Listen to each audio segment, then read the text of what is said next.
Several months ago, I painted this outline and sick, didn't feel well. I was supposed to go to dinner with Ange and Dee and Patrick last night and sent my son instead with my wife. And weeks in advance, I believe God preordained us to have this conversation. And the pre-planned title of today's message is Dreaming Beyond Your Circumstances. We looked at the life of Joseph and began to look at this last week about dreamers are wanted, and I encouraged all of us to look at different Bible studies or do your own kind of study in addition to this one that we're doing together about the life of Joseph. But just a little bit of backdrop and background. Joseph was a shepherd, young shepherd boy, and he was living in a limited environment. Have you ever felt like your environment is limited, stifled, shut down, suppressed? Yet God gave him a dream that was bigger than what he could fulfill on his own. He gave him a dream that was bigger than what his family, his environment, and his immediate situation could produce. Joseph's dream pointed to greatness even when his surroundings didn't match it. Have you ever noticed, church, how life doesn't always cooperate with your dreams and your plans? Nobody's ever noticed that. Have you ever noticed how you make a plan and the plan doesn't come together? Has anybody ever made a to-do list and just couldn't even get off of step one? Has anybody ever made a plan to fix up the backyard in the middle of the spring in central Ohio and the weather didn't cooperate? Have you ever had vision, hope, or something deep inside of you that feels inspired by God, but then reality hits and makes you back off of that thing? Circumstances I've found show up uninvited. Plans unravel, and suddenly, oftentimes, we're face to face with disappointment, confusion, and asking questions like, how in the world did I get here? Has anybody ever looked at their life and thought, I should be further along than I am right now? 3 of us. You had a career mapped out. You had plans mapped out. But Trump's tariffs changed your plans. Oh, I know that was going to be controversial in this. I knew that was going to be a little bit shaky when I thought of it. How long ago did you think of it? Not long enough ago to think it out fully, I guess. You ever had a career mapped out, but layoffs changed it? Years ago, and I want to read a scripture to you before I tell you that story. 2 scriptures that I think I'd like for you to consider as we're looking at the life of Joseph the dreamer. Psalm 126, verse 1 says this, and when the Lord brought back the captivity of Zion, we were like those who dreamed. And verse 2 says, then our mouth was filled with laughter and our tongue was singing. And then they said among the nations, the Lord has done great things for them, for the Lord has done great things for us, and we're glad. I want you to notice that this group of people, when they dreamed, it brought gladness to their heart, and it brought gladness to the people that they influenced and that were around them. In Isaiah chapter 51, that passage describes a time when deserts would bloom again and be like the Garden of Eden. There were years ago, I was trying to figure life out, still in many ways am trying to figure life out. Anybody with me on that? It's just one step at a time sometimes. Found a great job. I've told this story before, but I worked for a company. You might have heard of a small, struggling company called General Electric, and that they were paying me really more than I deserved. And Ange was pregnant with Alex, and when she was pregnant with Alex, and by the way, we have a new couple in the house today. The newest, Mr. and Mrs. Pennington, are here on the front row, Alex and his wife, Tori. Congratulations to you guys. And so, Andrew, it's kind of weird to tell a story about when your wife was pregnant for your now married son. It's really strange. But she was pregnant with Alex. And this was such a great job with such good benefits that it cost us from start to finish. I remember it. He was born in 2002. And it cost us $25 out of pocket from beginning to end to have Alex. That was a little bit of false advertising because he was going to cost us a lot more than $25 over the course of his life. But that was a pretty good, that just gives you a little insight into what kind of job it was. And working away, things were going well, and layoffs came. And I was one of the laid off ones. It was back, like I said, in the early 2000s, and it was a time when I lost the job. That particular job went to China, and it was easy to think and ask, where's God? Because some of you know that when you get an okay job, especially when you had not a good job, you kind of tend to increase your lifestyle a little bit. And not that you're like living frivolously, but when you go from making less than $200 a week to try to feed a family of 5, and you go to more significant than that, it's not really that you're raising your lifestyle, it's just you're coming above the poverty line. Come on, somebody.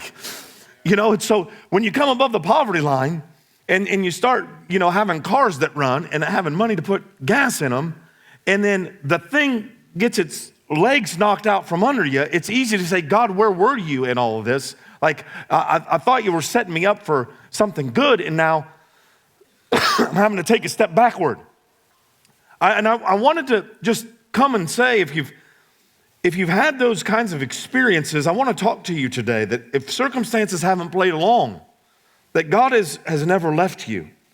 If you dreamed of a strong family, but you're navigating now in broken relationships, if you thought you'd be further along spiritually or emotionally or financially, today you find yourself being stuck. It's in these moments when it's tempting to believe our dreams were just fantasy or illusion, unreachable or unrealistic. But I came to deliver to you a powerful truth today, that your current circumstances does not determine the validity of your destiny or your dream. The things that come across your path are just simple roadblocks and bumps along the way that God saw in advance and has made provision for those circumstances. When we see this story of Joseph, we're going to see that very clearly this morning as we step into the story of this young man in Genesis chapter 37, a dreamer that we looked at last week, that he had the courage to dream, but he quickly discovered that life doesn't always play along. Turn to your neighbor and say, life doesn't always play along. Turn to somebody else and say it again. Say, life doesn't always play along. I know you don't even like to say it out loud, do you? It's a bad confession. I get it, but it's the reality. And so in Genesis chapter 37, I want to begin picking up in verse 18 of where we left off last week. Actually, let me just begin in verse 12. So then his brothers, in verse 12 of Genesis 37, then his brothers went to feed their father's flock in Shechem. And Israel said to Joseph, are not your brothers feeding the flock in Shechem? Come, I will send you to them. So he said to him, here I am. Then he said to him, please go and see if it is well with your brothers and well with the flock, and bring word back to me. So he sent him out to the valley of Hebron, and he went to Shechem. Now a certain man found him. There he was, wandering in the field. And the man asked him, saying, what are you seeking? So he said, this is Joseph, I am seeking my brothers. Please tell me where they're feeding their flocks. And the man said, they have departed from here, for I heard them say, let us go to Dathan. So Joseph went after his brothers and found them in Dothan. Now, look at this. Now when they, the brothers, saw him afar off, even before he came near them, they conspired against him to kill him. Point number one today in living beyond your circumstances is this: favor will always be followed by a fight. Favor will always be followed by a fight. We talked about the favor of God a little bit last week and how Joseph's dad gave him this coat that was a representation of how he favored them, how he favored him. As soon as Joseph started walking toward his dream, as soon as he started walking toward his destiny, I want you to notice that the first thing that met him was opposition. Many of us think that the first thing that's going to meet us on the way to our destiny is fanfare, celebration, accolades, people clapping, applauding, and cheering. But often, the thing that confronts us first is a fight. That I've found that in my life over the last 20 plus years of following God, that the thing that comes at me first after I have a dream, a plan, or a vision is a fight. And that fight is meant to get me to back off of what God has said. I've found this to be true, that God says to us things early in our walk with Him. Early in our walk, because it's going to take us a lifetime to live it out. That the thing that He says to you in the beginning is the thing that's going to continue to have opposition in your life. As soon as Joseph started walking toward that dream, opposition showed up. I want you to notice this. Joseph didn't do anything wrong. All he did was walk in the favor that was given to him. The dream is what triggered the attack. The dream is the thing that caused opposition to come. Some of you are wrestling in your mind with, what did I do wrong? And you almost have a superstitious approach on life that you think that because something bad happened, you did something bad. But I came to set somebody free today by telling you that if something bad happened, that doesn't mean you did anything wrong necessarily. It means there's an enemy to your faith and to your soul who wants to steal, kill, and destroy. But one greater came that you may have life and you may have it more abundantly. Put one foot in front of the other and let God do His thing. Now, there are times when we do something wrong. But watch this. It's not this massive secret. I would submit to you that when you miss it, mess up, or get it wrong, you know it quick. And there may be pride inside of you resisting to make it right, but there isn't necessarily a big veil over your eyes. You usually know. And what I've watched people do is they go looking for something that doesn't exist. Meaning they're looking for the thing they did wrong to make it right. And they're never going to find that thing because there wasn't something wrong that they did. They were just walking in the favor, and they failed to realize the nature of favor is to be followed by a fight. Now, this isn't in my notes, but write this down, please. When you understand the nature of a thing, its behavior will never surprise you. When you understand the nature of a thing, its behavior will never surprise you. Let me explain that to you. I've watched these documentaries. I enjoy documentaries, and I've seen these documentaries where people take exotic animals as pets. Have you seen these things?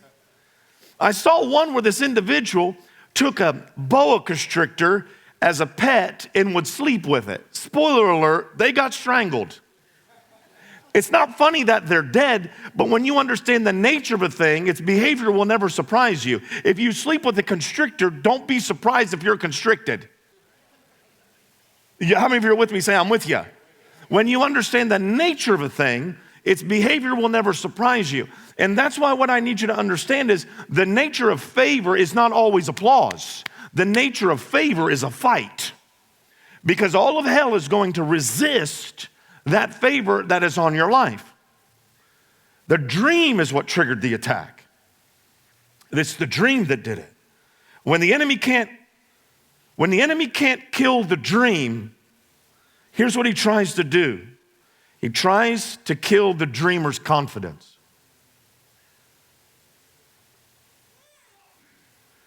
When the enemy can't kill the dream, he tries to kill the dreamer's confidence. Looking with me for the sake of time, I'm going to jump down to verse 23. So it came to pass when Joseph had come to his brothers, so he got to them. They had plotted and planned, and now they're going to fulfill their plot and their plan. So it came to pass when Joseph had come to his brothers that they stripped Joseph of his tunic, the tunic of many colors that was on him. Then they took him and cast him into a pit. The pit was empty, and there was no water in it. The second point that I want to make to you is they can take your coat, but not the calling. They took his coat, but he couldn't take his calling. Every calling, like every dream, they go hand in hand. I've learned over 20 years that whatever your calling is, church, there will be resistance. There will be things that try to rob you of that. Things like circumstances that we're talking about. I'm not ready. I'm too old. I'm too young. I'm the wrong gender. I'm the wrong skin color. I don't have enough money. I have too much money. I don't have enough qualifications. Or I'm overqualified. All kinds of things that will be resistance. And what Joseph's story is telling us about his dream is this, and about our dreams and about our callings, is yes, there is resistance, but you need to understand this. Your calling is a gradual awakening. It's not an event. If I'm making any sense to you, talk back to me. Say, I'm with you. Because I've watched believers struggle for decades now over what their calling is. And in many ways, I believe that the church has hijacked this word and not done this word proper service by making it elusive, ethereal, mystical, hard to understand. And I want to dispel that in this time, because if you look at your circumstances, you will miss your calling. It's not an event. It's a gradual awakening. And in my life, I had a man that meant a lot to me. And his calling was very dramatic. It was very much like Moses' burning bush experience. Wouldn't it be awesome if God would just tell everybody what they want them to do in a burning bush experience? A great big loud voice saying, go and do this. Tell the Pharaoh, let my people go. And then you have the booming voice of Charlton Heston as your echo. Wouldn't that be amazing? Or like the Apostle Paul when he's on the road to Damascus and he gets knocked off of his horse and he has a vision and he sees the head of the church and the head of the church tells him what to do. How awesome would that be if that was the way God led everyone? We think it would be amazing. But even in those experiences, go back and look at just those two men's story. The dramatic nature of the calling did not remove the struggle and the resistance. Resistance is the common denominator. It will always be there. And I lived for years thinking that my calling was lesser than other people's callings because it seemed less dramatic. It seemed less awe-inspiring. I don't have a testimony. Not really. I mean, my testimony is boring. I was a pretty good kid. My son laughed, I don't know why, but I was a pretty good kid. He wasn't there, he doesn't know. I was a pretty good kid. Was afraid to not play by the rules. I don't have this dramatic, strung out on drugs, whatever. And for years I downplayed that. I wasn't thrown in a pit by my brothers. Wasn't left for dead. And maybe you weren't either, but maybe you're in a situation where what you've deemed as lesser than circumstances have talked you out of the calling of God on your life. Your calling, I believe this, they can take the coat, but they cannot take the calling. Your calling is born on the inside of you. It was spoken of the prophet that before he was known in his mother's womb, he was called and set apart as a prophet to the nations. You came, listen to this, church family, you came with your calling built in. It's on the inside of you already. It already exists. And what people do is they confuse dormant with not present. I'm teaching this morning. I know the last few weeks I've been preaching my hair on fire, preaching the paint off the walls, but what is dormancy? It's muted presence. It is an absence. And there are things in our life that trigger those callings. And our circumstances and our pain is one of them. And so if you are in a pit today, I need to move forward, but I need you to understand point 3, that the pit is a part of the plan. We don't love that. I don't love that. But it's true. Your calling is internal. It was born inside of you. It was born inside of Joseph. But external things trigger it. External experiences trigger it. Times in prayer and worship trigger it. Walking down the street, seeing someone hurting triggers it. Minding your own business, watching a TV show will trigger it. I don't know why, but it seems to me that there are certain movies that trigger certain things for me. One of the movies is, and I believe this is, it's a way for me to demystify your calling. And I want you to start paying attention to what triggers you. I know that's what's the word? I know that's a key phrase right now. Find your trauma triggers. I'm not really talking about that necessarily. Talking about notice what sparks something on the inside of you. Movies do this to me. Anybody like movies? You're allowed to say it. I know it's the 9 a.m. service and holy and religious and very special. And we're set apart and you know, we're the ones that really love Jesus because we got up early to be here and so on and so forth. But you're allowed to love movies, right? You're allowed to like them. One of the movies that I really get a kick out of is a movie called The Help. Oh, somebody just said amen for the first time in church. Did you feel it? I just got excited over The Help. I don't want to spoil it for you, but if you've never seen it, you got to watch it just for the chocolate pie scene.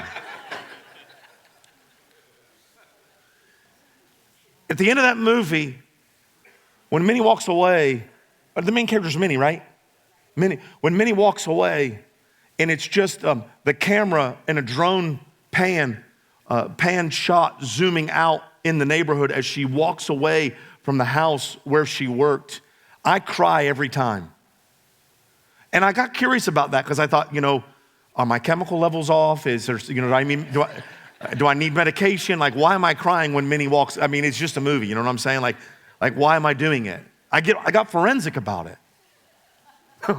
Like, why am I doing this? It's important to understand why you feel the way you feel. And for years, I've had a bad relationship with my emotions. Not comfortable with investigating why that is the way it is. But it's a journey of discovery and self-awareness that I don't know, but I think that, I can't tell you this for certain, but you can't disprove it. I think when Joseph is in the pit, he's reflecting on all these things. Man, what did I do to deserve this? And I think that in order to stay true to the calling, everyone has to come to grips with the reality that being in a pit sometimes is a part of the plan. Because in the pit is where we find our resolve, where we find our determination, where we aren't stripped of everything that the world tries to strip off of us. I think that the part of the plan of the pit means that we lose dependency on self and remind ourselves that at the end of our rope, God is all we have.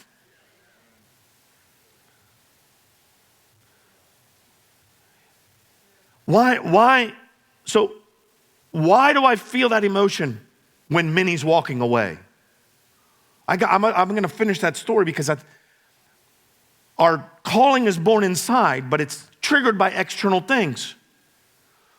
And got forensic about it, and here's what I realized, that every step Minnie takes away from that house is a way into her newfound freedom. That's what it meant to me.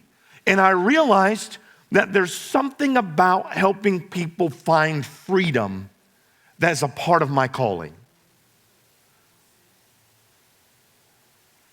The end of Braveheart,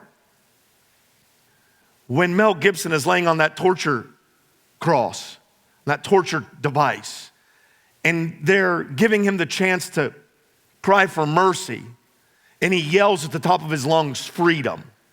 There's just something really macho that gets inside of my soul. Now, I'm the same guy that'll cry if I stub my toe on the bed on the way to the restroom at night, but I somehow think I'm gonna get the hook, you know what I'm saying, and get disemboweled, and at the end of it say freedom. But something's triggered. And what I want you to look at is this. The coat represented some things, but it wasn't the dream. People can strip you of position, validation, visibility, but church, listen to me. They cannot take your hope. They cannot take your purpose. They cannot take your passion. They cannot take your vision if you won't turn it loose to them. They cannot take it. I need someone to hear this morning.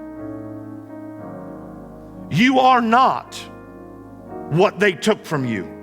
You are what God says about you.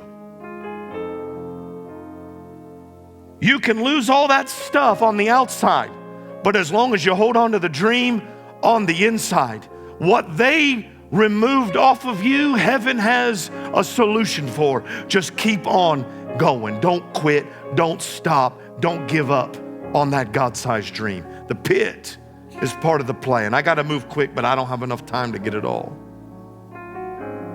Verse 28, for the sake of time. Then Midianites, traders passed by.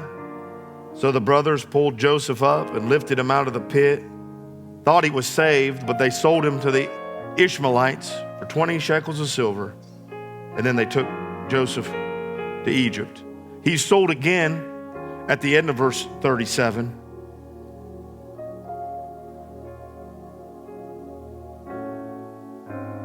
Point 4, if you're taking notes, is this. Rejection is redirection.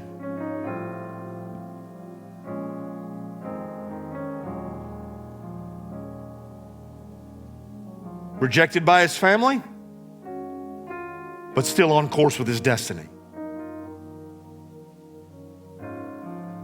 I need you to understand this. If you've been rejected and pushed away, you weren't rejected, you were repositioned. The people who pushed you out, they were unknowingly pushing you toward your destiny and your calling. If it were appropriate and you could do it without being passive aggressive, it'd be nice to send them a thank you note, but you just can't do it that way.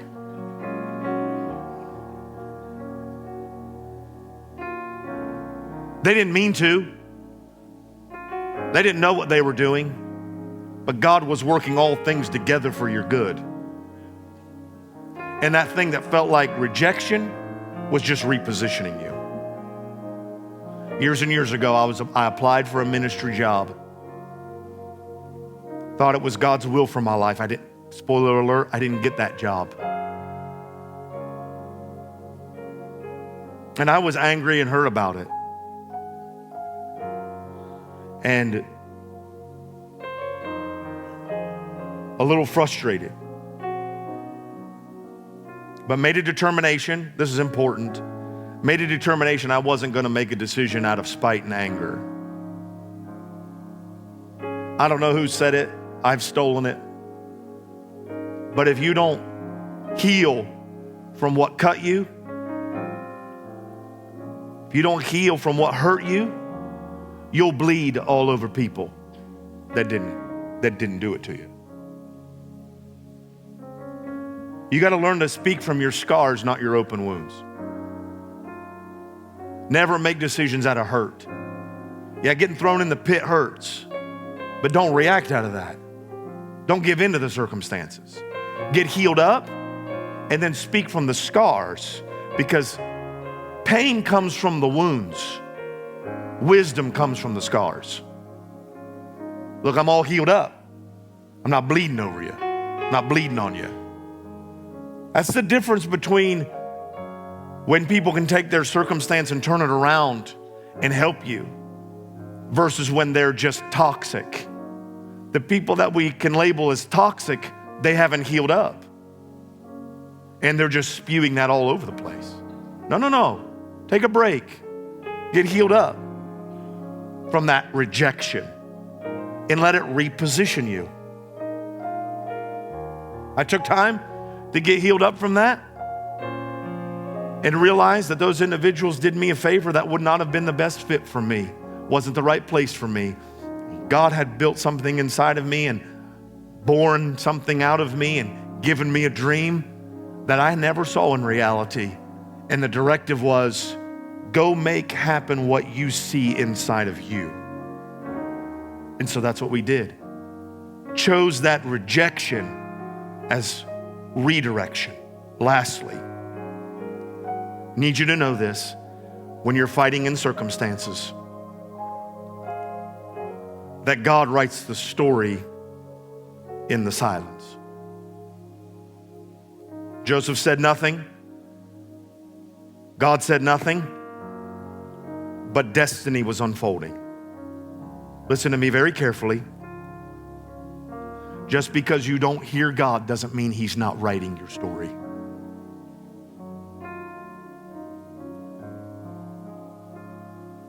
God's silence doesn't mean He's absent. It oftentimes means He's writing something exceedingly abundantly above all you could ever ask or think, hope or imagine. So,